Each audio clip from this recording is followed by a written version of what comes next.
Today on the show, just when you think the Seahawks are out of the quarterback market after acquiring Sam Howell weeks ago, think again with Michael Penix from just across the lake at the University of Washington, rising up draft boards into the middle, if not the top of the first round now.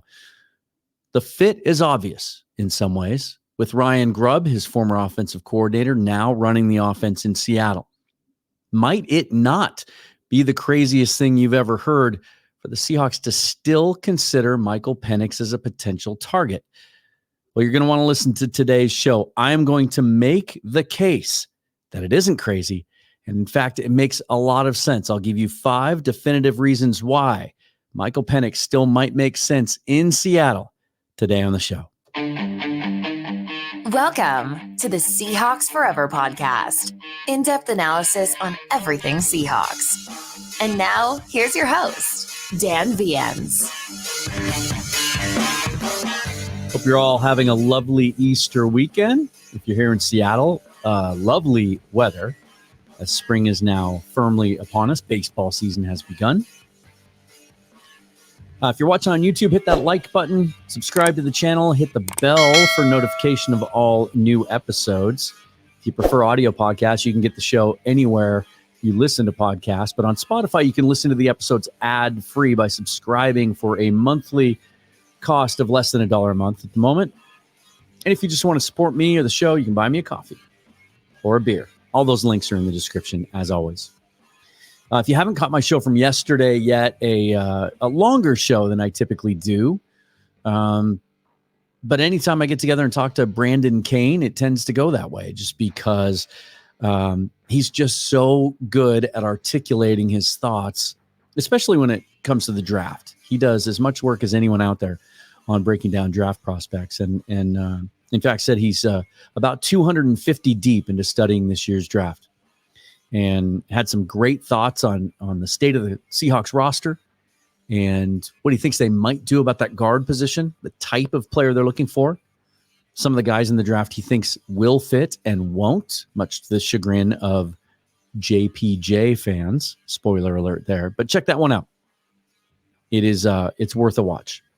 He also has kind of a surprise, not a prediction, but a name that he sees the Seahawks potentially being interested in the first round at the end of the show that hasn't really been talked about in any other circles and might surprise you. But today we're going to talk about the idea of the Seahawks still potentially being interested in Michael Penix Jr. in the first round. And right off the top, let me just say this. I'm going to spell it out here in a minute. I've put together 5 reasons that I think it makes sense. I am not saying it's what they should do. I'm not saying it's what I want them to do. But if you've been watching my show or any of my stuff over the last 6-7 years, you probably have a pretty good idea about how I think. And while I will give you my opinion about what I think they will or should do, and when we get closer to the draft, I will make some more definitive predictions, I tend to try to peel back the curtain. I mean, that's my goal. I want to find out how the sausage is made. And so I'm always trying to look at things from the team's perspective.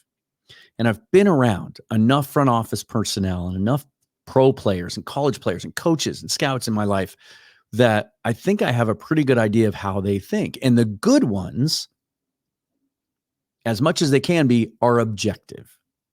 They try to take emotion out of it and just believe their eyes when it comes to ranking players and trying to project what kind of pros they'll be, which is in direct conflict and in the exact opposite way that many of us as fans look at things, because we do it with emotion.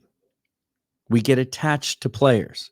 We make decisions about players based on what we've seen on TV or what we've heard someone say about them. And then once we form an opinion about them, or a situation involving a player, it's hard for us to change our minds. I used to be more like that, but the more I've done this over the years, the more it's kind of allowed me to dial into just that part of the thought process, trying to figure out what they might do. And I think last year was the best example of that. How many conversations did we have? How many shows did I do? How many comments were there and conversations and debates and Twitter arguments about Devin Witherspoon potentially being the choice at number 5, because the perception out there from the masses was the Seahawks have never taken a cornerback high, and so they will never take a cornerback high, despite the fact that starting about 3 weeks before the draft last year, the smoke just started to grow. And then it became more than smoke. It became Brady Henderson and Corbin Smith, 2 beat writers who cover the Seahawks, quoting sources close to the organization as saying how much they love Devin Witherspoon. But some of y'all just refused to accept it because it's just not the way it's ever been done. Well, we had never seen them have a 5th pick. And I think some people that believed that it wasn't going to happen just failed to take into account some of the context surrounding the pick, what the rest of the first round looked like. It was pretty weak. Some of the guys that we thought might be in play, guys like Tyree Wilson just didn't do much at all for the Raiders last year. So that's part of this exercise, is we think we know what they're going to do, or we would like to think that we do, but we don't. This year more than ever. Because while we thought we had Pete Carroll figured out pretty well after 15 years, size and spec, thresholds, the type of player they're looking for, a lot of those things are going to remain in the way that John Schneider grades the draft because he ran the grading system before. But Mike McDonald's input and the schemes that he runs, Ryan Grubb and what he's going to do on offense are going to be different. And when John Schneider says they're going to take best player available and try to ignore need in those early rounds, not reach, sometimes by very definition means it's very likely, unless they take an offensive guard, which is what we all agree right now is the biggest weakness, that anyone they take in the first round is going to come along with some backlash because the perception will be, well, wait a minute, we're good there. If one of the top receivers falls to 16, the Seahawks take him, the fan base is going to freak out. We don't need a receiver. I think the same thing would happen at corner. Offensive tackle, I think it would take some explaining. People just wouldn't understand it at first. And quarterback falls into that category now more than ever. If the Seahawks hadn't gone out and acquired Sam Howell, I think this conversation would be ramping up big time. And in fact, the conversation after what's been happening with Michael Penix and how good the draft process has gone for him, and how this whole conversation might actually be a moot point because he might not even last to 16 now. And in fact, Brandon said on the show yesterday, he doesn't think he will. He thinks those 6 quarterbacks are all going to go before the Seahawks pick comes along. So it may be a moot point, but if they hadn't acquired Howell, the conversation may be very different, right? It may be, what would it take to move up 3 or 4 spots to pounce on Michael Penix if he gets to 13 or 14, if he gets past the Raiders and the Broncos. But this, you can file this one away as a what if, a hypothetical. What if it's just so obvious, it's staring us right in the face that we're dismissing it, right? And that we're going to look back after the draft and go, of course they were going to take Michael Penix, because Ryan Grubb had so much success with him in college. So I've laid out 5 reasons why I think he could still be in play. And if he were the pick, shocking as it might be to some, why it would make sense. Let's start here at the top. If you're watching on YouTube, you'll be able to see this. If you're listening, head over to YouTube. Check this out. Number 1, he's a potential franchise QB. That's the first one. He's good. And you can debate he's not a perfect process. None of these guys are.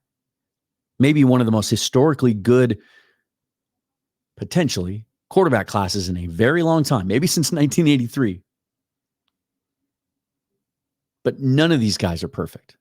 None of them are guaranteed to be a franchise quarterback. There are even Caleb Williams detractors out there. There is a growing buzz that Drake May be falling, potentially out of the top 4. but he's good. There's no denying that he is a potential franchise quarterback. The arm talent is elite. He was extremely productive in college. Kalen DeBoer, his former coach at UW, called him, quote, one of the single best leaders I've seen in my life. And yet he carries out that leadership with a humility and a confidence. As John Schneider refers to it anytime he talks about quarterbacks, is he looks for a guy that can tilt the room. Michael Penix checks that box. You say he can't throw over the middle. Do you know that he can't, or has he just not been asked to do it? Could it be a case where Ryan Grubb was taking advantage of what their strength was, and that was those outside receivers and the routes they like to run and the way teams were playing them and one-on-one opportunities on the outside? That's where you're going to get those one-on-ones. You're not going to get as many of them in the middle of the field. So just because he hasn't been really productive at UW throwing over the middle of the field, does that mean he can't? I find that hard to believe. At 6'3", I find that very hard to believe. So that's the first thing. He's good. He's worth taking in the first round. If you're worried about the injury history, he's had 2 healthy seasons, and I'll even take it a step further. Not just 2 healthy seasons, but the way he got beat up in that national championship game and just kept coming back. And then 2 weeks later, turned around and practiced the entire week in Mobile at the Senior Bowl. I think that's to his credit, and it shows that he's not fragile by any means. And then he went out in his pro day yesterday and showed that he's much more athletic than people gave him credit for, running a 4.5, 4.40 and recording a vertical jump of 37 inches. Second point, there's no middle class in this draft class, in my opinion. There is no tier 2. I know there's some Spencer Rattler believers out there. There's some Joe Milton believers and Jordan Travis, Michael Pratt. I don't believe any of those guys are franchise quarterbacks. Of that group, I think Rattler has the best chance, but he's not a big dude. He's not a big dude. And as much as he talked after his pro day about how he loves to throw deep and he had some beautiful looking long throws, I watched 3 of his games, every play from 3 of his games, 3 of his better games, and he attempted 5 deep balls. 4 of them were severely underthrown. I like him. I just, off the top of my head, I think of a guy like Taylor Heineke or Mike White, where they might come in and show flashes, and you think, this guy's really got something. But over the long haul, I don't see him being a 10-year no-brainer starting quarterback in the league. I just don't. And so if you don't get one of these guys in the first round, yeah, you can say take a shot on a guy later, but the Seahawks only have 7 picks. And they have 1 day 2 pick. And they have other needs at premium positions. You need to start thinking about the future and stacking some of those rooms.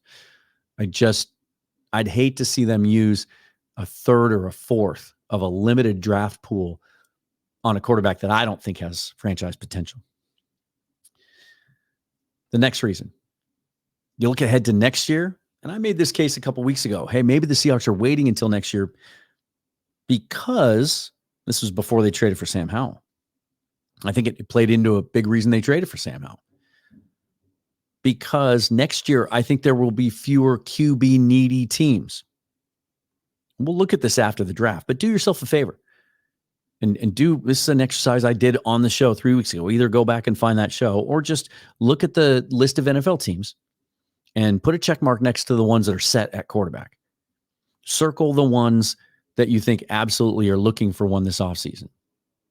And then match them up with the 6 top quarterbacks in this draft. And then you'll see, as you start to project out to next year, we're not going to have 7 or 8 quarterback desperate teams again. We're not.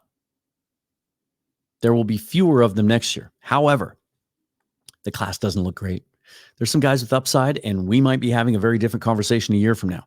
Nobody thought Jaden Daniels was a first-round pick this time a year ago. Nobody did. At least not anyone who watched him at Arizona State and previously in his career. And so, maybe a Quinn Ewers takes that next step, or a Carson Beck. After that, you get to Shedeur Sanders.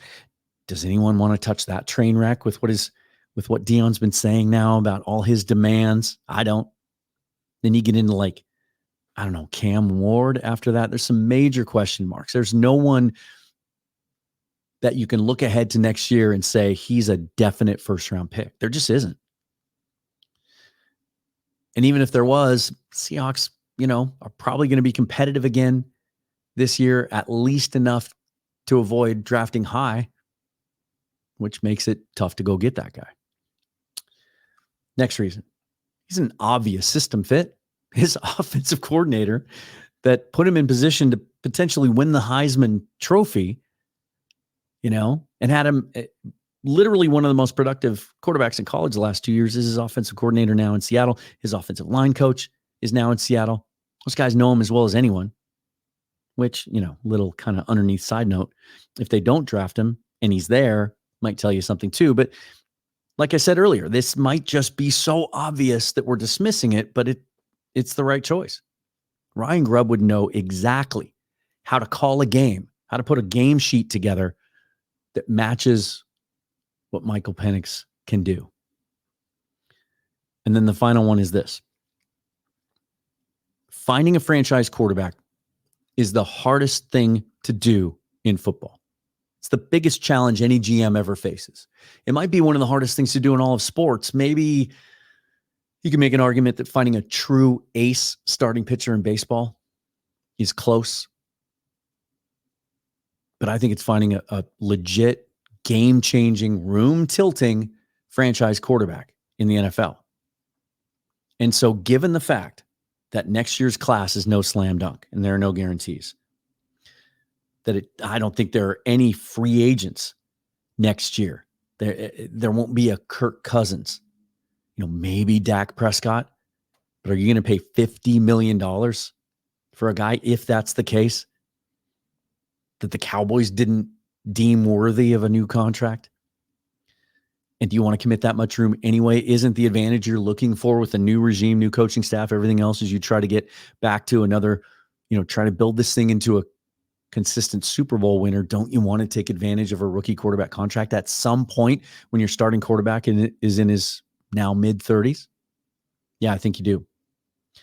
And so because it's so difficult, why put all your eggs in one basket? Why take that risk? I believe Sam Howell has franchise quarterback potential. I believe that Schneider believes it, and that's why he acquired him. It wasn't just to have a cheap backup or a stopgap. He thinks he's got a shot. They're going to move on from Geno Smith next year. If he has a so-so year, he'll be cut. If he has a good enough year that there's trade interest in him next year, and there might be if he has a good season under Ryan Grubb because of what I just talked about. Because there aren't going to be a lot of quarterbacks available that are slam dunks next year. So you could trade him.